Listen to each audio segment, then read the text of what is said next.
I was just going to see if it was going to go live. It did. Woo, we're live. Sorry.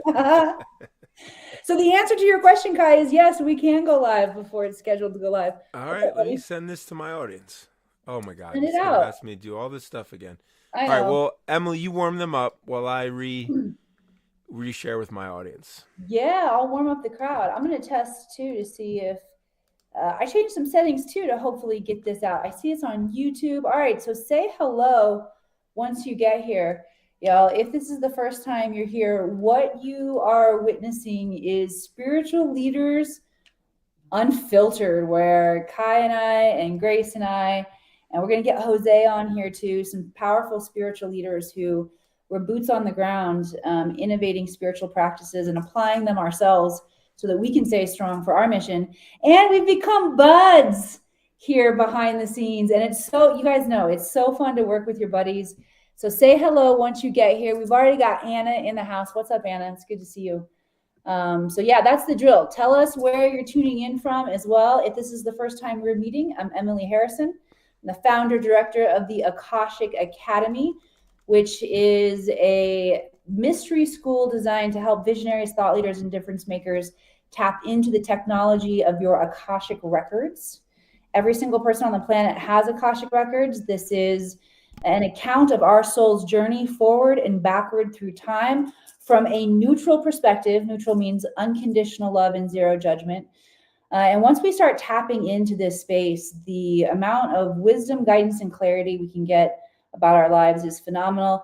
Kai has not only been instrumental in helping me and my business grow along the way, but he's also, you and your whole family have become just dear friends of mine. And it's so fun to work and synergize our gifts and skills together and to magnetize energy. So what's up, Kai? You want to introduce yourself? Texas in the house. Texas. Oh, I'm calling you from Reno, Nevada. I forgot to say that part about mine. Reno, Nevada, high Sierras. Oracle up in the mountains here for y'all. Oof, I like me some mountains. Yeah. All right. I know. All right, Liberty Vacation Rentals is here, but I'm sure he goes by another name, but he sounds like a cool guy. Yeah, Adam. Adam, yeah. Woo! Kai Van Bodhi coming in from the mountains of Southern California, Lake Arrowhead. And I'm going to open us with this quote. You know, language, there's a lot of people that believe our language is kind of used against us because language creates meaning. And Emily, you mentioned that, we've become family. Mm-hmm. And so, Emily, let me ask you this. What is the quote generally mean? Blood is thicker than water. Oh, it means that the DNA, like our family ties, our lineage is stronger than, what is thicker than water? I might have to sit with the water part of that interpretation. I guess it's the blood part, the connection to all of us that really illuminates the most in my field. Mm-hmm. Love it. Well, no, I'm just going to give you the actual origin. This is one of the many words that we use in humanity that actually end up kind of locking us in a prison, a fence, an electromagnetic fence. So the actual quote is, "The blood of the covenant is thicker than the water of the womb." And what does this mean?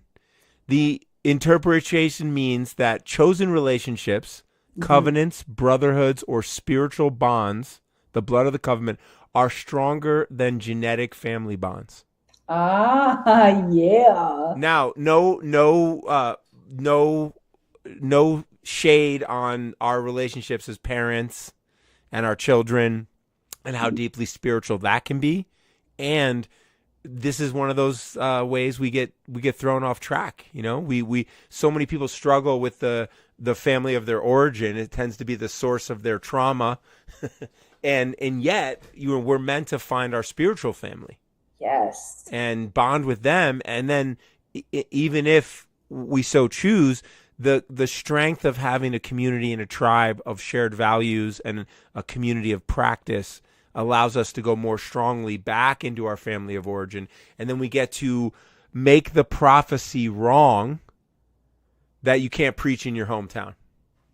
Yeah. right? We get to preach in our hometown, but we need brothers and sisters of like-minded people demonstrating that there are new ways of being, new ways of taking pilgrimages, new ways of experiencing the extraordinary reality, but then we got to bring it back, which is what we're going to talk about tonight, is what, whether it's psychedelics or breath work, how do we land that miracle back into regular life? And that's been the inquiry that I've been in on a whole new level the last 6 months.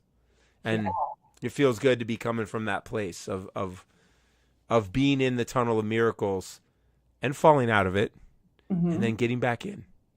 Well, and I find it's through reflection and conversation, deep connection.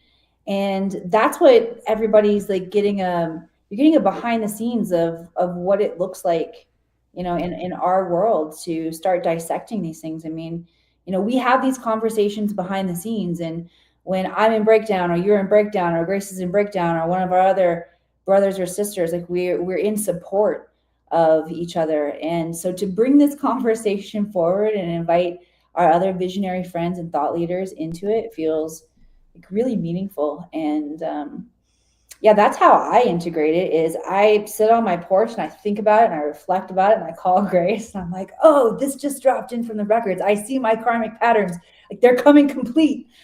And then we celebrate it together. There she is, Grace Van Bodhi. She said she is never in breakdown. That's right. It's usually me. Oh, that's my wife. That's my wife. She walks on water, baby. She walks on water. Yeah. And you've had an extraordinary experience this weekend doing it with a client and someone that I'm sure has become near and dear to your heart, that you really like. You were excited to talk about that tonight. Yeah. I had a client come into town for an extraordinary experience, a medicine journey. And there's always the bias of, you're right, Scotty. And that's what we're going to talk about tonight. So thanks for being here.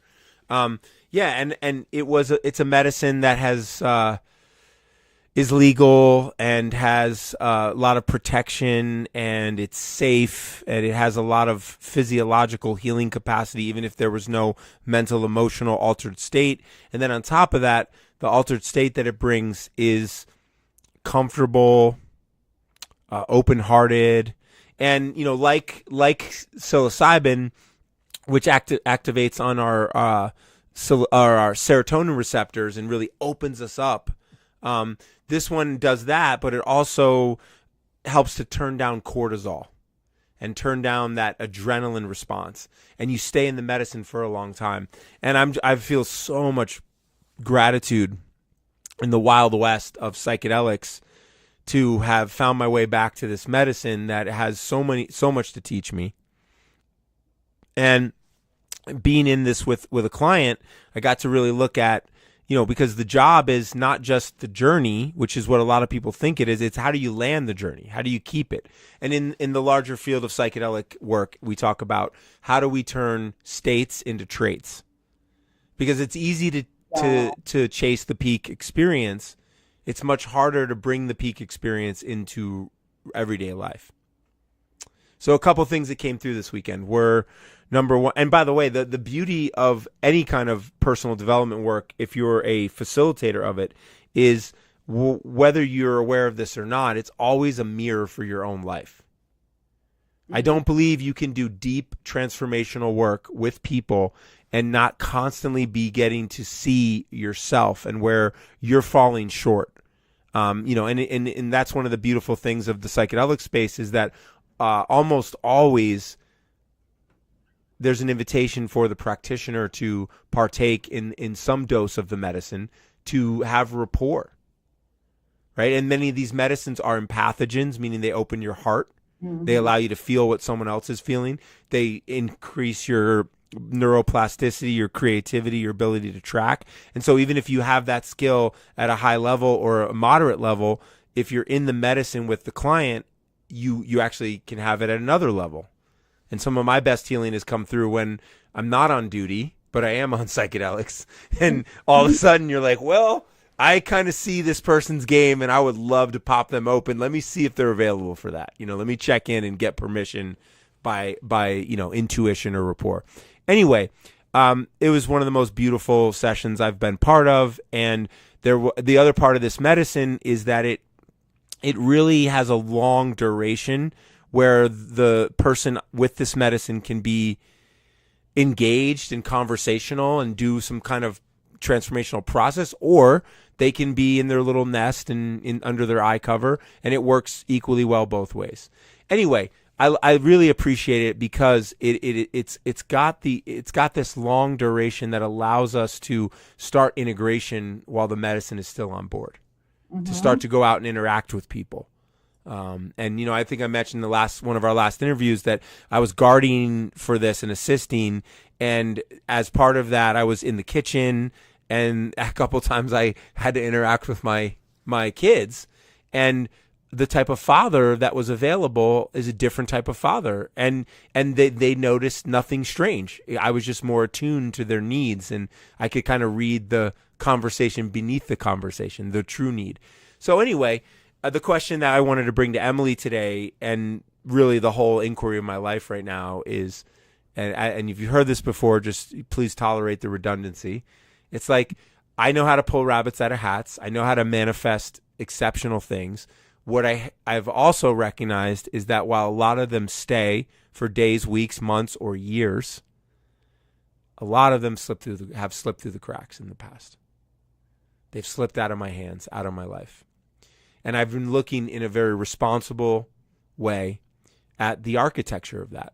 And so tonight we're going to talk a little bit about that and what I call the code of awakening. This pattern that's in almost every ancient tradition, including the Aramaic Christian tradition, among others, and how we can start to make this shit in our DNA, like day in and day out, So yeah, that's where I'm coming from tonight. I love it. Thanks for sharing. And I'm just curious, although those of you who are in the audience, how many of you have embraced plant medicine and found it to be impactful and useful in your life? And yeah, we would just love to know like the range of, because there's a lot of different plant medicine, right?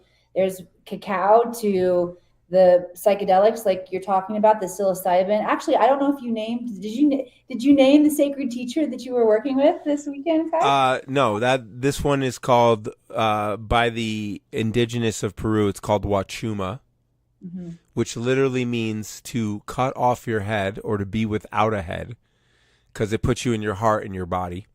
And by the Spanish Christian missionaries who encountered these indigenous people and had them on the verge of conversion, and the tribe said, or this is the urban legend, but there's some historical reference to this, they said, hey, yeah, we'll convert, but we need you to try our medicine first. And these early missionaries tried the medicine, and they came back and they said, oh yeah, you can keep that one. We're going to call it Saint Peter or San Pedro, because Saint Peter's the saint that opens and closes the gates to heaven. Wow. And so this was a moment where that type of Christianity actually received a gift from the indigenous traditions, something that I'd love to see a lot more of in this reality. Yeah, you know what's tripping me out right now? Oh my goodness. When Grace and I did our live, we were talking about the cacao and the CE5, and many times you're talking about the legends, right? They're the legends of the ascended masters and the beings that come forward on Mount Shasta that appear, and they've got this elixir, right? This medicine that you got to drink. And we were joking, I'm like, screw that. What if we have the medicine for them? And I love that. We offer the cacao. So it's all coming full circle. You guys are seeing it all being intended right now for what gets to happen on the mountain. But yeah, psychedelics, it's to talk about, just like, if for me to pull back, and I just feel like inspired to share some of my vision of how I see myself and my friends, my colleagues and my buddies, my beloved brothers and sisters like Kai and Grace that you're seeing us all come together here. There are innovators, difference makers, boots on the ground souls that we've worked together in many incarnations. And you guys might feel yourself lighting up as I talk about this, like talking about some DNA, like, the blood, how we're connected through the covenant and then the womb DNA, that we also have the galactic DNA. And, you know, many of us have served on missions and in lifetimes before where we've come together with our gifts and skills. So you might feel yourself activating or being pulled into that story as I talk about it. But there's a level of soul remembrance that happens with a lot of people in my life at this point, because, you know, I'm seeking that, and I'm in a state where my life is completely built around the Akashic records. Like, there's a level of devotion to my mission where when Kai talks about it being woven in and out of life, to a certain degree in my business, it is. Now it's time for me as Emily the human to really hold the frequency of all of these ancient and modern innovative traditions, to hold, you know, the frequency of doing my work. But I see us as we're here, each one with unique knowledge, and we're required to innovate, assimilate, synthesize the ancient knowledge and bring it into modern day techniques and invite each other into a level of mastery, which I believe that we've gathered together and shared and performed at before. So to be experiencing it, like what it actually looks like, boots on the ground, as you know, there are certain collective beliefs around psychedelics and this medicine and how it's shifting and changing right now on the planet. And I love that you've been someone that's brave enough to bring it not only into your practice with your clients, but like, how do you find the new gates within yourself and how you show up to your family? Like, it's just, it's powerful. So thank you for that. My experience with psychedelics and a lot of the clients that I work with, they've had experiences maybe in college, like they've used mushrooms or another psychedelic, LSD or something, when they've had a bad trip. And I think the first time I experienced psychedelic mushrooms, I was in a really, like, it wasn't a facilitated space or a ceremonial space, but I was in a beautiful space in nature, I realize now. And I was amongst friends, and we were all in Hollywood, and we were like inspired beings. And so I actually had a great experience. I find that a lot of people didn't have such a great experience. What I know now is that the importance of all of the ways that we come together and construct the scene, the setting, the intentions, the openness, who we're with, how the medicine has been prepared and blessed and prayed over, and how we're, you know, prepared and guided afterwards. Because the whole goal of using psychedelics is so that we can repattern our brain functioning, like our cerebral pathways, at a higher and faster frequency. What happens to humans, and I learned this in my training and experience too, because my clients, after they explored the Akashic records, they were excited to experience how the medicine could assist in them expanding their vision and becoming the version of themselves that can hold the frequency and embody that vision. So I began to study and train too, like, what does it look like to do an Akashic medicine assisted vision quest? And what I learned about the human is that by age 2, I think our neural pathways have like started to close down. And then we go through a time from 5 to 7 where they're malleable. But the time that we get to really deciding who we are in life, dude, those things are like ingrained, fire and wire. Your belief system is happening before you even realize that it's happening to you. So what the psychedelics do, now these are not cemented, okay? Like a baby goose. The baby goose comes out of the egg within 2 hours. Whatever that baby goose sees, it imprints, that's its mom. That does not change. Humans, we're not that fixed. We have plasticity and malleability. What can reopen those neural pathways, unfortunately, can be like freaking trauma, like crazy trauma. And then you start repatterning, and it's not necessarily better once they open and repattern.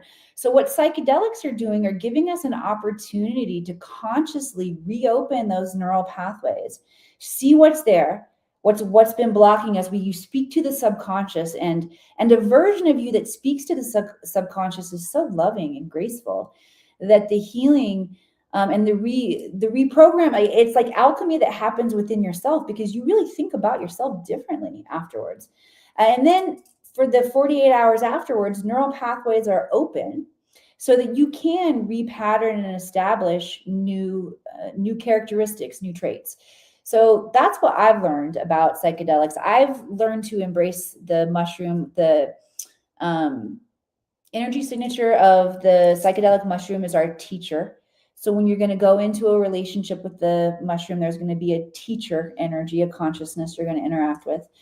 But that's, Kai, the experience that you're talking about. And thank you for, again, being a brave innovator on the planet who's bringing through just powerful practice that's changing people's lives. And it takes a lot of courage and a lot of openness to remember your relationship with this medicine, because it's not only in this lifetime that you've facilitated this for yourself and the collective. Yeah. I'm thank you for all that. And, anything can be abused. And one of the teachings from one of my mentors that is sometimes painful but also useful is that what we do is less important than the consciousness that's behind what we're doing. Right. So I know this one is talked about, and I can't really relate to it, but I can understand it from like an outsider perspective. There's an idea that you can use yoga and breath work and channeling to try to escape from feeling something that you need to feel. And your solution is to escape, and if we wanted to put a psychedelic on that, it would be ketamine, right? Ketamine is a dissociative. At a lower dose, it's an empathogen. You feel feelings, but when you get in a higher dose, you're in this 10,000 foot view of looking down at your life. Now, if you're doing that to avoid the deeper work, it can become an addiction. And there can become a lot of problems with that. And there's certain pockets and certain cities on this planet where that people are misusing that unequivocally. Actually, you shared with me, Emily, a person we know, I'm not going to mention the name, who actually someone in their ceremony that was all chemical lost their life as a result of that ceremony. And that's real. And you could use ketamine to go into the 10,000 foot view to look at the cause and effect relationships in your life and see how you're causing some of your own suffering and some of your own chaos. And if you go with that intention, as long as your physiology is safe enough to handle the slowed heart rate and the slower breathing, obviously there's the other thing I just want to say is that it's the criteria for exclusion is really fucking important. Like, what does that mean? You mean like who you let in? Yeah, exactly. Like instead of believing that this stuff can heal anything, you actually say this is not for everyone. Yeah. And understanding the science. I think I talked once before in this specific type of men's work that I'm part of called VI Kings, 6 Kings. There are these 6 archetypes of the masculine. There's a version for the feminine. And one of them is the healer, and the healer breaks down into the shaman and the doctor. And the doctor is based on logic, diagnosis, science, repeatable results. And gosh, we want that. We really want that. Then the other one is the shaman. Now, the shaman in its darkness or shadow might say, well, I only have one medicine that I carry, and I've carried it for thousands of years. And in my culture, this medicine is good for everybody. Mm. And then what happens is foreigners come in with different diagnoses and different pharmaceuticals, and sometimes they die. And in the local culture, that might even be okay. In their culture, it might be okay. They might believe if it's your time, it's your time. And if the medicine took you there, it took you there. But the doctor would say, hey, this medicine elevates the heart rate. This medicine stimulates adrenal corticosteroids, hormones. And they might say, okay, if you have a heart condition or you have this condition or that condition, you're a no-go for this medicine. That's the doctor. That's the logic. That's the rationale. So I think we really need both at this time in history. We really need both, and we need to carry them in a good way. And we want to use these medicines to experience a different identity and a different version of ourselves, and then have practices to carry it on. Yep. I think that's the most important thing. And I wrote this down. You said specifically to see where we're causing our own suffering. And the road to that, I'll say, I feel like before I softened my stance on plant medicine, because I really wasn't for it for a long time. Even though I'd had a good experience, the reason is just because I could get there in the Akashic records, and we could get there in the records and do it. And I find that not everybody can. Like this creates a gateway and a template where the consciousness that needs to work with you, that your soul is calling forward, will come forward and work with you. And you'll be soft in a way that seeing where we're causing our own suffering is the most major the most major initiation, like into self-responsibility that we can take, and the invitation to course correction, right? So to fully embody a new identity, you also have the opportunity to reprogram the neural pathways. I mean, thought alone does not create. It starts on all creation starts on the form of thought. But it's not thought alone. It's also our emotions. It's our actions, right? It's this symphony of energy that comes from these beautiful humans that we are.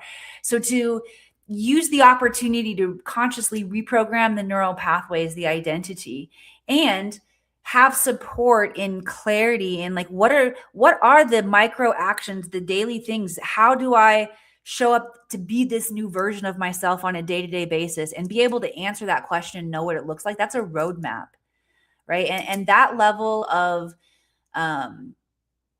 mastery and clarity and creativity brought to these processes help the people who are here to innovate the planet and who still have their shit in their way. They transform so quickly in your presence with these kind of experiences, Kai. So just again, thank you as I shared with you a colleague who, obviously that's a really challenging experience for someone to lose their life as we're going through this process. I even thought, oh my gosh, am I even going to do these for my clients anymore? And when you talk about like the exclusion, I definitely, because as you know, our shadow can come up. So I don't take anybody on a journey that doesn't know how to read their records and like take ownership of their own shadow as it comes up. Because otherwise, somebody could have some sort of psychiatric breakdown, perhaps. Yeah. And interestingly, once you shared that with me, I started to see a bunch of posts in my feed about it. And I started to watch the comments on the posts, and it was super interesting to watch. There were posts about kind of villainizing him. Mm-hmm. I've never heard of this guy, blah, blah, blah. And it was so cool to see the posts. And on one of them, who was kind of villainizing him, it was about 70-30. My maths, I got to think about math. 70-30, that adds up to 100, right? You checking me on that? I'm checking so you. 30% of them was, I never heard of him, or he's so out there and he's this and that. And they were, what a terrible thing, blah, blah. And then the other 70% were, do you know that the third leading cause of death is iatrogenic, meaning mistakes made by medical doctors? Wrong surgery, wrong side of the body, pharmaceutical interactions. Third leading cause of death. And by the way, it's super underreported. And so they were saying, look, can you imagine how much good he's done?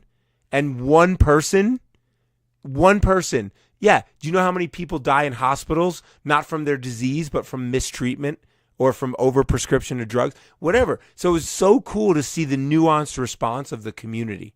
And I take it fully to heart that he had a responsibility to not let that person leave the journey and go and sit in a sauna and pass out in a sauna and probably die from dehydration and heat, because that's what happened. Something like that happened. So, yes, if you're going to use these medicines and you care about your people, which if you're doing it, you do, you want to take as much responsibility as you can to keep the set and setting safe, mm-hmm. without enabling anybody. And those two medicines, we're going to get off this, but they were chemicals, not plant medicines. Both of them were chemical medicines. So while they have value, definitely have value, and they may have an origin with plants, they're chemicals. And as such, there's more of a risk. So anyway, I fully agree. And like you said, that the clients that if you ever do that work, they have to be reading the records and meditating and listening to guidance and having the courage to follow through. My entry point into this was a long time ago. I had a school for Taoist alchemy where we taught Tai Chi and Qigong and Taoist meditation and breathwork practices. And my clients were by and far acupuncturists, massage therapists, and Qi cultivators.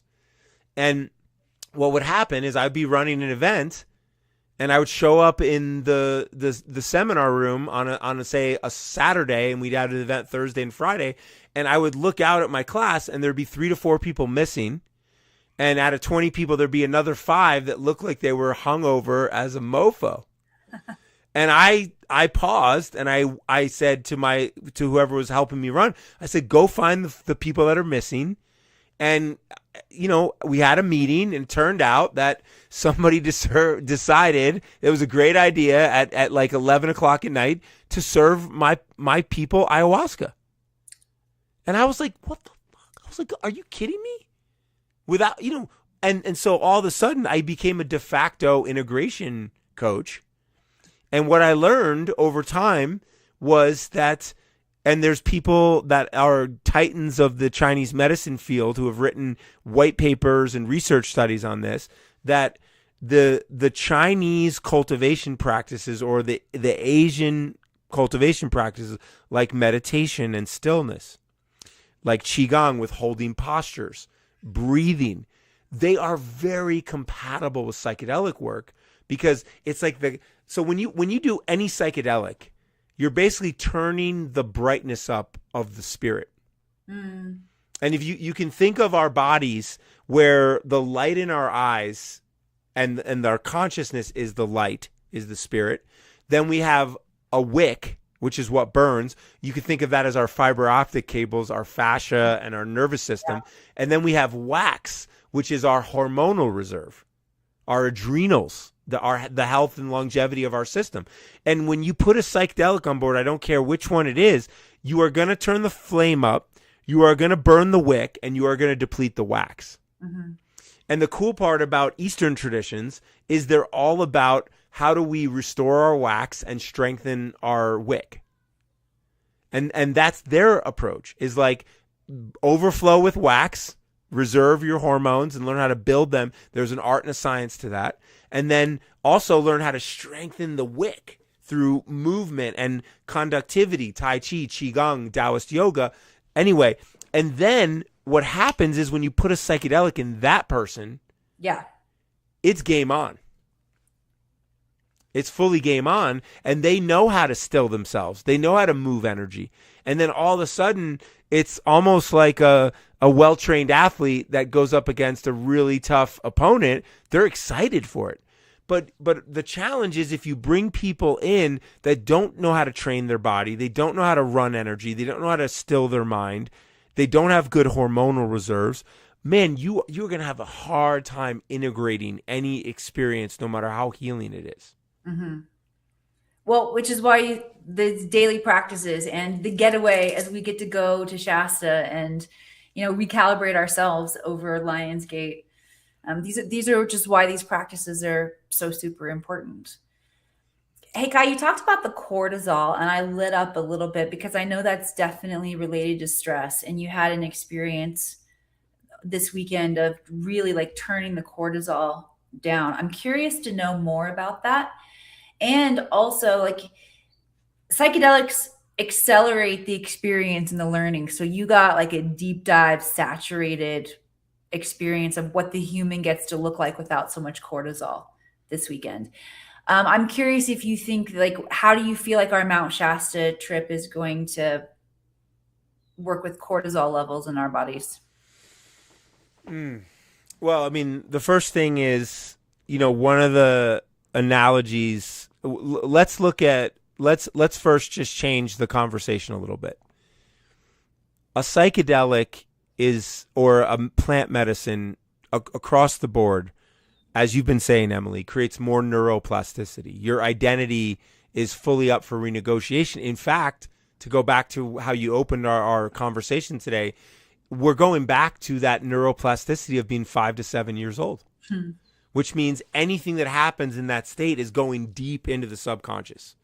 So it is a cheat code, because if you don't have the neuroplasticity or the openness of consciousness, there's only 3 ways to change your identity and your beliefs. By the way, whoever's listening, that is responsible for everything you love in your life, everything that is barely tolerable in your life. And if you're in suffering, those subconscious beliefs are responsible for everything that's causing you to suffer right now. So what are the 3 ways from a neuroscience perspective? Number 1, you can do something over and over and over again with repetition and willpower to try to change, whether it's an affirmation or going to the gym or being in a caloric deficit. But it's 1/3 of the picture, and it's difficult, and it requires a lot of mental effort and willpower. Yes. All right. The second thing, you can have an experience from outside yourself that dismantles your previous belief.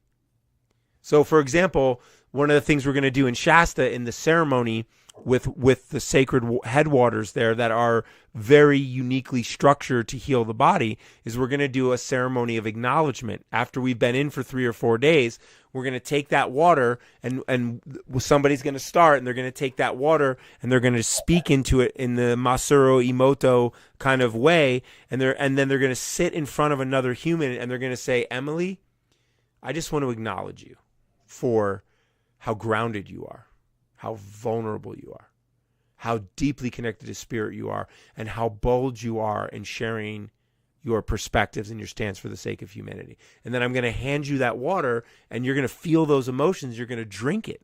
So this is where we can have an experience of acknowledgement from outside ourselves that changes the internal story. Cool. So cool. The third way that we can imprint a new belief and a new identity is super strong emotion.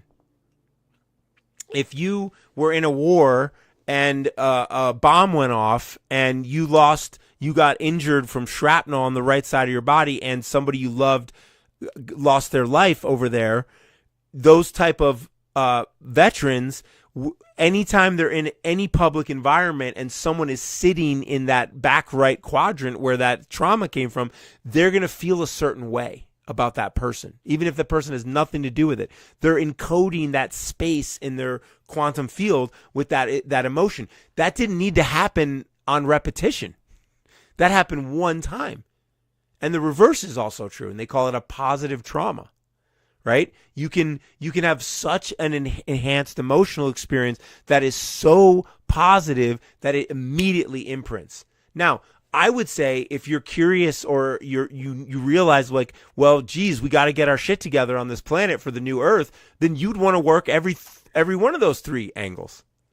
And in Shasta, we're going to work all 3. We're going to have some legal plant medicine available that opens the heart and grounds us in the body and lowers cortisol and opens the mind. We're going to be in a mountain that has the magnetics that does that. We're going to be drinking water that does that. We're going to be around a community of people where there's a level of safety and belonging that is hard to find. And then we're going to have the sound transmissions and the connection with intuition and the guest Jedi that are going to emerge from the mountain, and we're going to do all that over 4 or 5 days with breath work and with intention and with microdosing. And so it's going to make it almost impossible to not come away with a new identity and a new practice. So that's what we're going to do in Shasta. I love it. Yeah, and that's really, the whole energy signature of Mount Shasta at Lionsgate is really about getting clear on who, and this is the cool thing too. While we're going to take you through practices in elevated states so that you call in clarity about what your vision is, what your mission is here on the planet. I also find that we get to create it. It's like the more you know yourself, the answer to this question is what lights you up. what could you talk about and share with others about all day that doesn't even feel like work to you? That just feels like you're overflowing service to the planet. Every single one of us comes with that. And you know what it is. You may have forgotten. This experience will help you remember. That's for sure.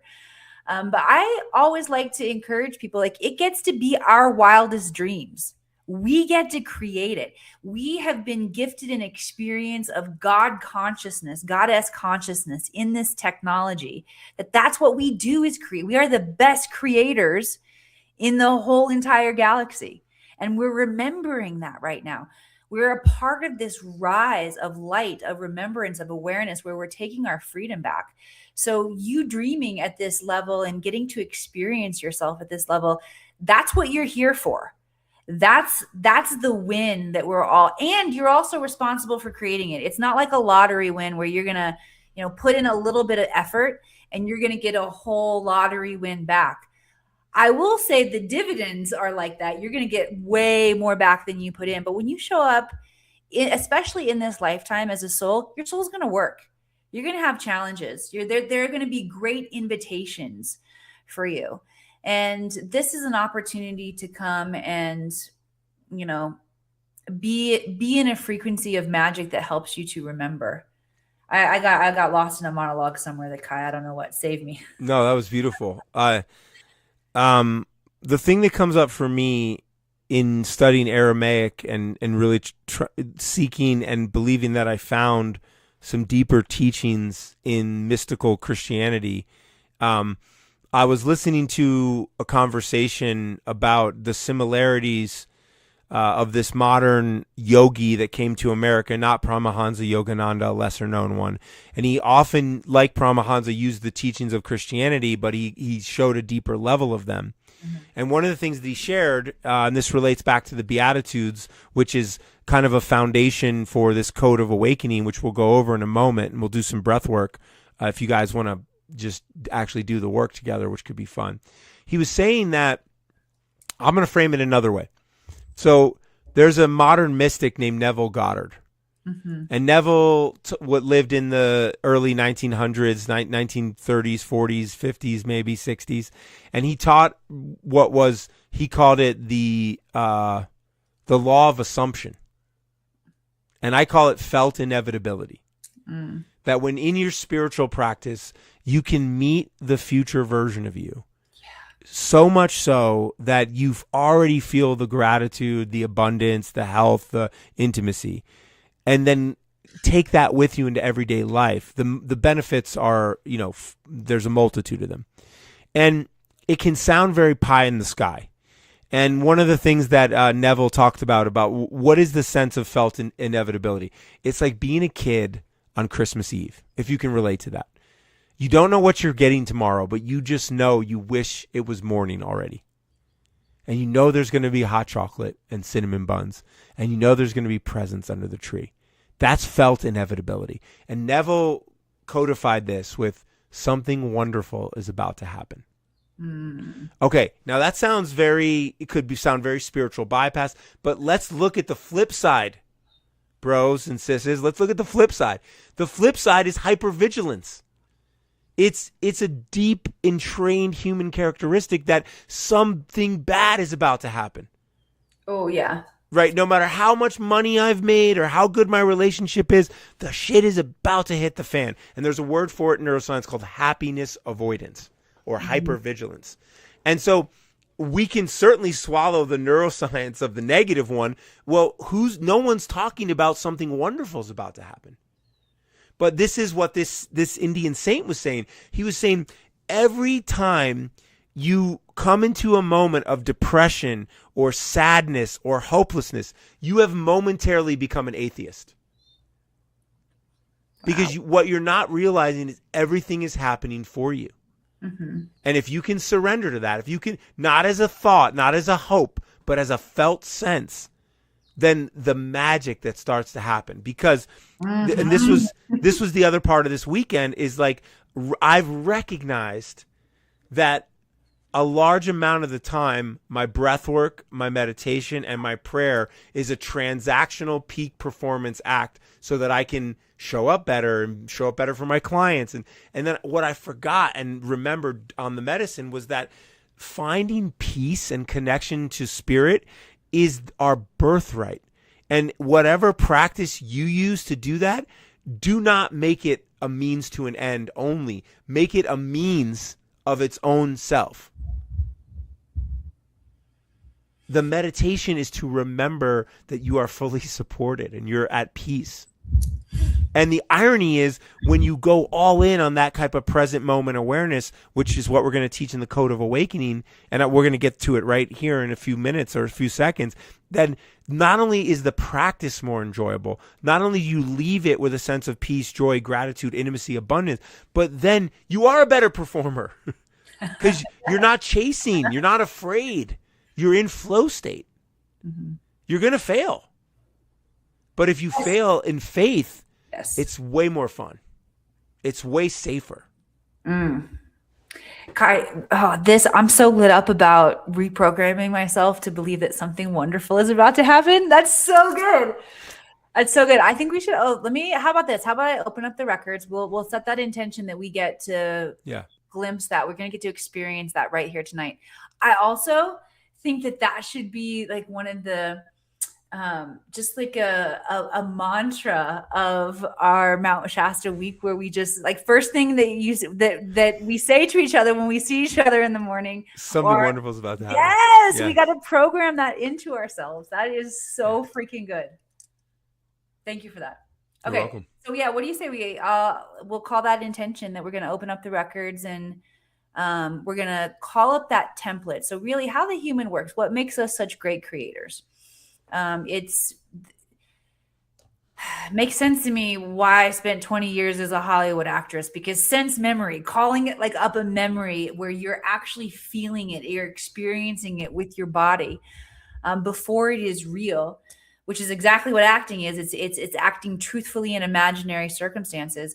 This is what makes us such powerful creators with this beautiful holographic field that's around us, that's taking, our feedback in every moment and constructing a reality. So we're going to start hacking the matrix right here tonight. And Kai, once I get in there and open up the records, I'll hand it over to you and you can bring in some breath work that'll just help us hold this higher frequency of awareness. How about that?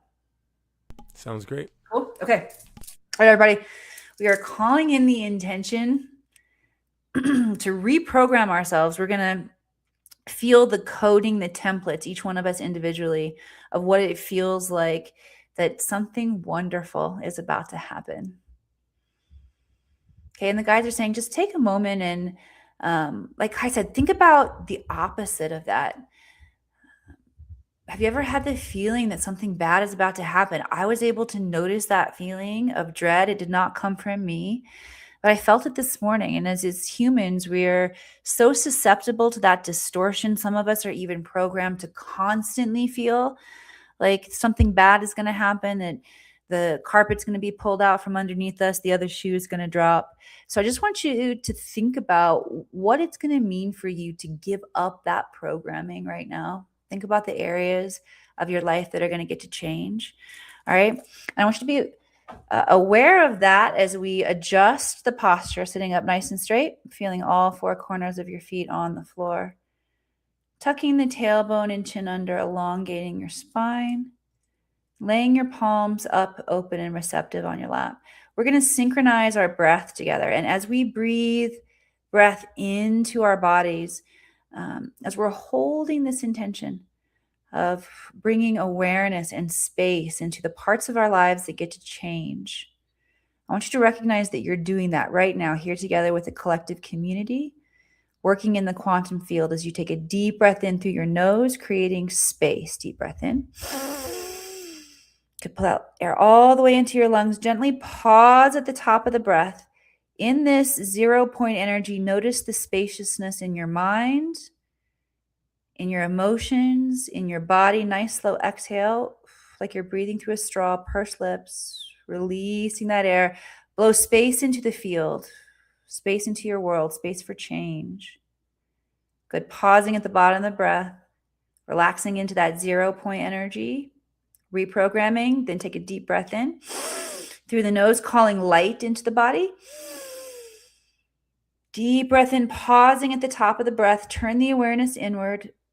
See if you can notice every cell of your body vibrating with rainbow colored light.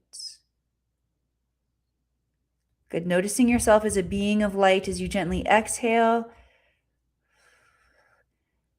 And tap into joy, the joyfulness, as you witness, as you know yourself as this being of light. Good. Pausing at the bottom of the breath, recalibrating in that silent space. Good. Third, deep breath in, calling the consciousness into the now moment. Good. Pausing at the top of the breath. Give yourself permission to let go of everything that happened before and after this moment. Good. Nice slow exhale, like you're breathing through a straw, following your breath, following the exhale with your awareness. Good. Gently arriving at the end of the exhale, fully present, ready to work in your records. You can let your breath return to normal. Turn the awareness inward. Activate the crystalline tube of light that runs up and down the spine. Take a nice deep breath, clearing out the crystalline tube of light, releasing any static. The crystalline tube of light is a piece of ancient technology that we all come wired with. This is plasma technology, and it responds to your intention, to your imagination. So with your intention, anchor the crystalline tube of light down into the core of Mother Earth and just sending it down from the bottom of your feet down through the earth. And with your intuition, you'll feel yourself lock into the core of Mother Earth. Don't overthink it. Just allow yourself to experience it. You know exactly what you're doing. Good. And as you open up this flow of energy, this connection with Mother Earth, see if you can notice the bi-directional nature of the channel. Maybe take a nice deep breath in and you exhale with an intention to release any stress, any complexity in your life, any uncertainty. Release it with the intention that you're going to call in light and clarity. Yeah, and just feel that energy from Mother Earth. And see if you can also notice and activate that flow of energy now. Mother Earth sending you the signal of the divine blueprint of perfection.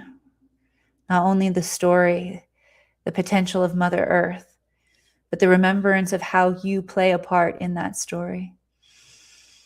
And as she enlivens her own records right now, the remembrance, it activates within you, bringing online within you your highest potential, your Christed conscious potential.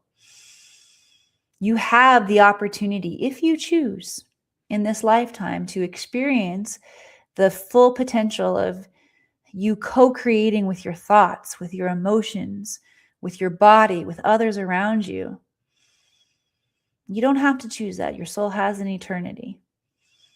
But if you want it, we're living in a beautiful gateway, an accelerated time where that is available. And if you want to bring that energy online from Mother Earth, she will illuminate your Christed conscious potentiality within your being, within your DNA. Perhaps you feel that happening now. Good. Bringing the awareness back to the crystalline tube of light.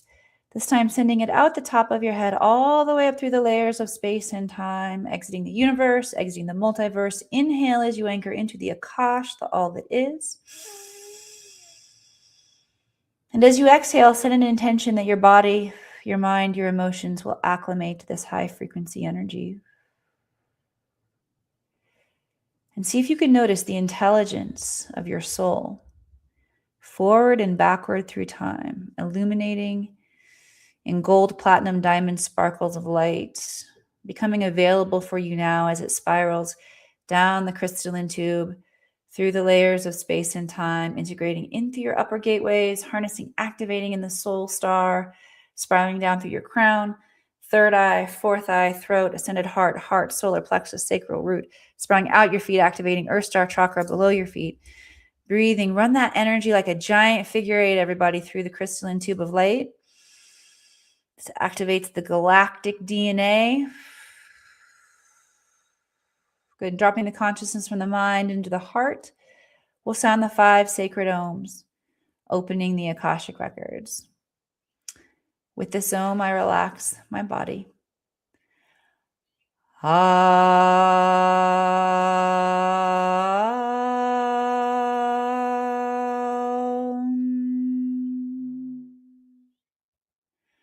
With this ohm, I relax my mind.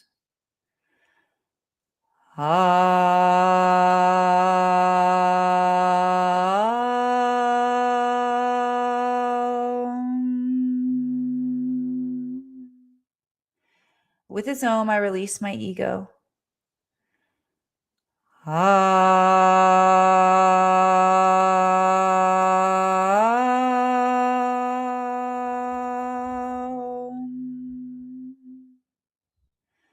With this ohm, I call in the light.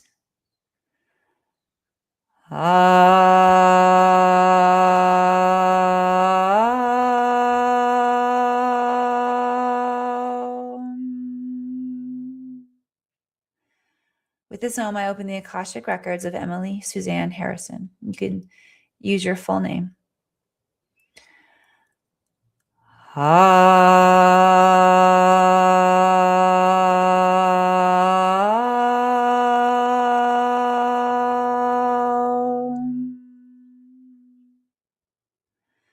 The records are now open. And welcome to your Akashic records, everyone. Feel the energy of the masters, teachers, loved ones, and guides here for you. Stay in this meditative state, a state of inward reflection. And just notice and feel the energies. Let yourself acclimate. We're in a space where we're so privileged to be in presence with our soul's wisdom, our soul's intelligence. And the guides just want everyone to be able to calibrate to this level of wisdom. So nice deep breaths. And the Akashic Records is, it's a self-teaching technology. It will show up and it will develop a relationship with each one of you individually. It will meet you right where you are. And the more that you build relationship and rapport with this space, the easier it is to return to this space and to pick up where you left off and have an experience. So I just invite you to, in whatever way feels aligned for you, to begin to create relationship and context of what it feels like to be amongst the wisdom of your soul, surrounded by the wisdom of your soul. And a lot of times we can see that as a library, as temples, as files. The guides are encouraging us all to see that as within our field, within our aura, surrounding us, all around us. We are surrounded by our soul intelligence. In every moment, it's here, it's available for us. Bring it closer. Demystify it. Feel what it feels like to allow it to surround you right now, to illuminate, to inform every cell of your body with divine wisdom, source intelligence. This is your divine right to access this level of wisdom, power, of safety. And it's our pleasure to bring forward experiences and opportunities and circumstances where we can lean in and just feel it, create it, embody it.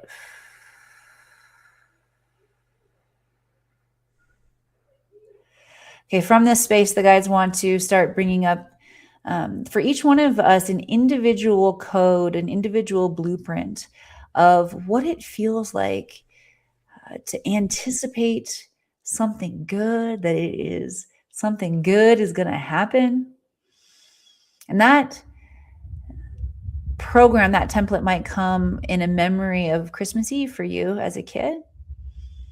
You may be required to look for it elsewhere, but I will invite you to find it.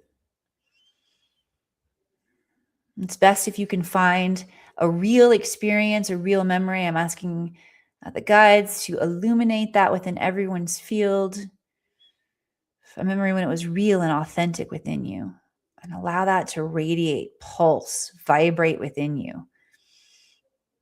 And as you do that, you are recoding your energy on the quantum level.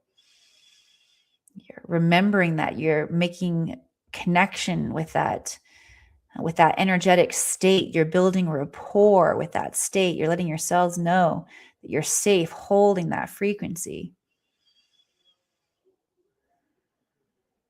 And if you find yourself needing to make it up in your mind to have that experience of feeling it viscerally in your body, do that. Whatever it takes to get there, hold the frequency. Okay, we're all going to hold it here together, holding it, recognizing that we are not only recoding our physical bodies, we are recoding our patterning in the records. Doing this work in the presence of our Akashic records just creates these feedback loops that this is our desire, our intention to be able to show up in the 3D, holding and pulsating with this level of knowledge, this level of wisdom, this level of courage, this level of creativity and embodiment. This is our divine blueprint. This is yours by divine right. Feel it. Feel the good that is about to happen.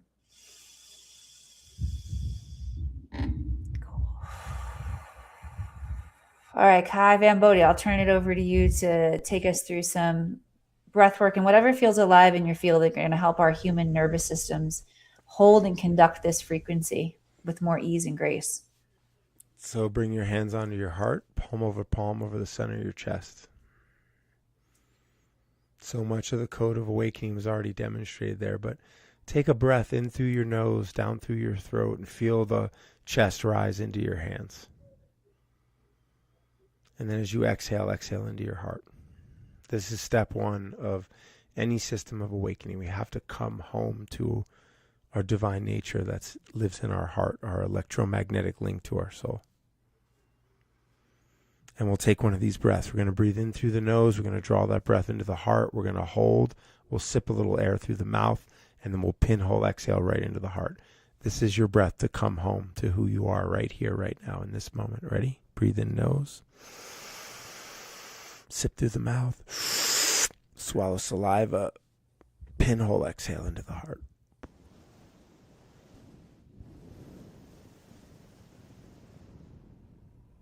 Good. Now just breathe naturally and literally soften. Relax your jaw. Relax the muscles around and behind the eyes. But most importantly, soften your heart. Relax all that inner judgment or harsh morality or all that drive, as useful as it can be. This is just a moment to breathe into your heart and soften your heart. Every inhale, the breath comes into your heart, into your chest. Every exhale, feel the blood, the oxygen, and the spaciousness.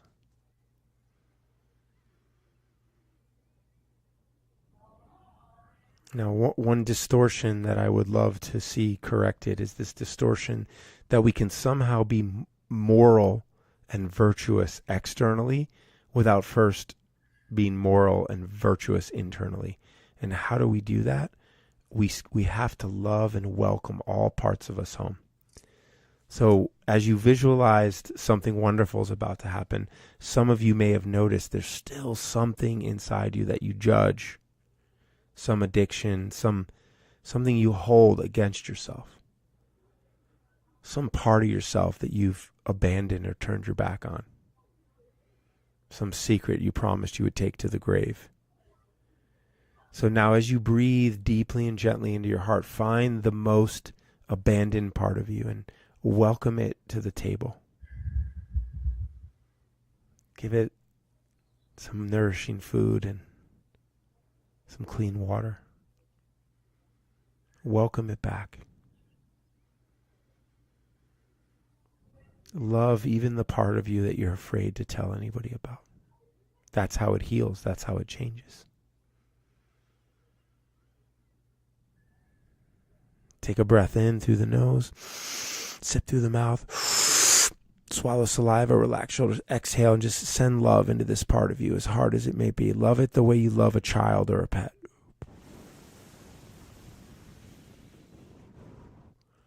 Now listen. What does this part of you need or want? All of our parts want the same thing, to be loved, to be at peace, to be nourished.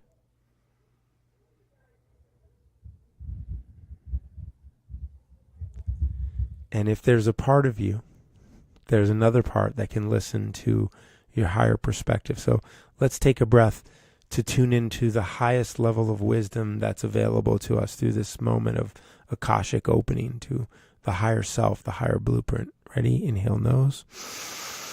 Sip through the mouth. Swallow it down. Exhale through a pinhole and just listen.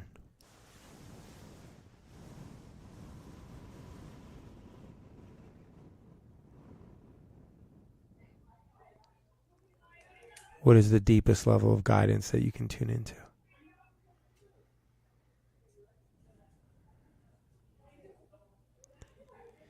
And what would it look like to align with that guidance, to listen to it? What's a micro action you could take?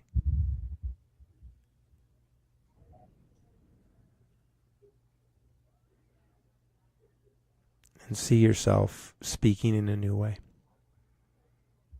behaving in a new way. The highest part and the lowest part on the same page together. Step into that embodiment right here, right now.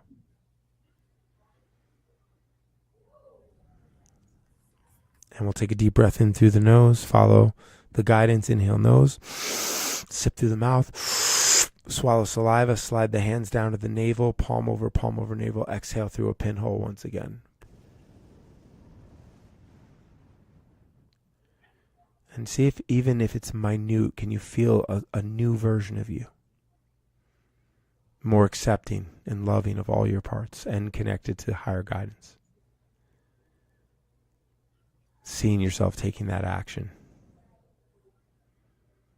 And then when you're ready, you can return.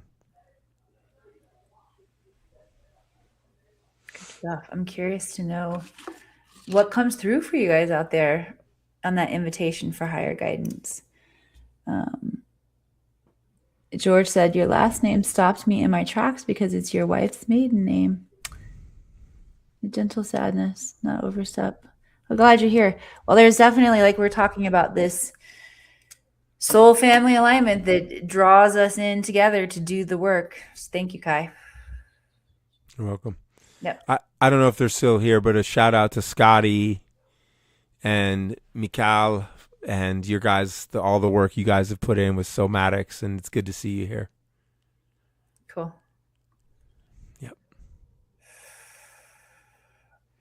All right, let me see what else wants to come in from the records. Otherwise, we will close them.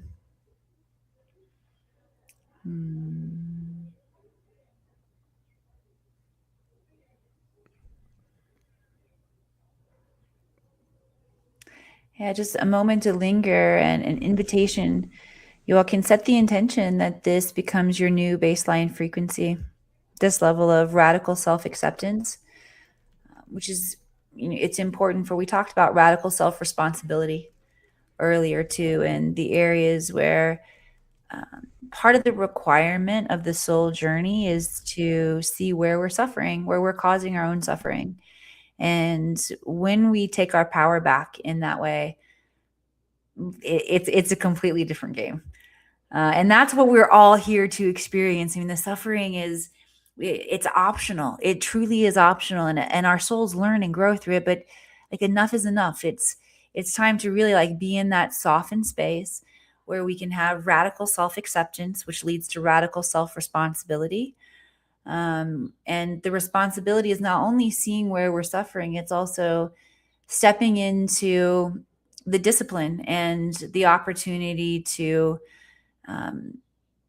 take our journey really seriously. So while the records are open, if you do feel a call to join us at Mount Shasta, ask your guides and the universe to open that timeline for you and make a way. because the training that's going to happen there, I remember when I got off on that monologue earlier, and I was like, Kai, save me. Where'd I go? The energy signature, and the reason that I take people to Mount Shasta is because, one, it's the root chakra of the planet. So when you come with intention of knowing who you want to be and how you want to serve the planet at the highest level, you change from your root, from the base. And I like accelerated growth is not for everyone. I'll also say that. Just like psychedelics aren't for everyone, accelerated growth isn't for everyone. It is totally for me. My soul is ready to show up and play big and be done with the old lessons that are holding me back, and to have fun. So if that's where, like, you're the alignment that brings you into this space, I'm not surprised, and I'm happy to see you. Welcome. The Akashic Records has taught me a secret. It's how to harness the planetary energy and the vortex energy. Let me share it with you. So we go into Shasta at Lionsgate. Shasta is the root chakra. When you come in with this intention and vision of knowing who you are and aligning to your root, that's cool enough. But dudettes, do it at Lionsgate, where we've got this astrological alignment to the star system Sirius, and connections directly into our spiritual sun. The codes that come through Sirius, and Lionsgate activate courage, activate our highest levels of wisdom and potential. And Mount Shasta is the place where these codes or any galactic code is first received into planet Earth.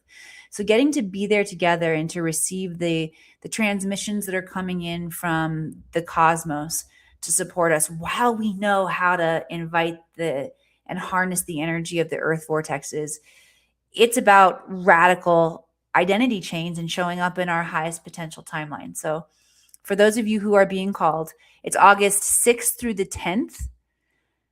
I see the what date coming up there. Kai, what do you want to say about Lionsgate before we close up the records? I mean, part of why it's so aligned for me is that I've been involved in a lot of personal development that is hard. It's confronting. It's arduous, and there's value in that. And at the age I'm at and where I'm at, I also know there's a way to do that same personal growth in a way that's fun and safe and feels like you're in an adventure. This is what I would say. So, some people believe, Jungian therapists, psychologists, and other spiritual people believe that how fast the earth wakes up to the new earth is how fast each and every one of us is able to wake up to our heroic self, the hero's journey. And the part of the hero's journey is a pilgrimage. It's leaving the ordinary. And what I promise you is that this experience, not only is it going to be fun, not only is there going to be tribe, not only is there going to be beautiful places in nature, it is going to be deeply transformative, like on the top couple events of your life.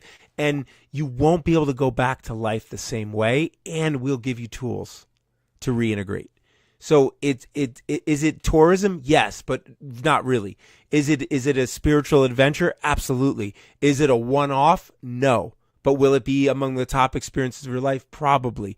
So yeah, if you're that person that wants that type of experience, that is really wanting to find the heroic potential in your life, then join us, because that's what we're all waking up to. That's what we're going to wake up to together as we walk the mountain. In initiation, like ready to show up in devotion to this new version of ourselves. And that's why people experience such radical change after they experience a Lionsgate on Mount Shasta. It's good stuff. All right, everybody, bring those hands together in prayer pose. And yeah, just taking a moment to remember this powerful reprogramming today, where we've invited the invitation of good happening in our lives, good happening here on planet Earth, good and miracles becoming the new baseline frequency. We are the only ones. It's our responsibility to hold that frequency. So thank you for doing it and showing up here tonight. Slight pressure against left and right palm. That's going to help the left and right brain integrate and stabilize in your new coding. Thumbs touching each other in the heart. That completes the circuitry. Giving thanks for all knowledge and healing that comes forward in this space, and acknowledging the frequency of oneness. with one final Om, closing the Akashic records.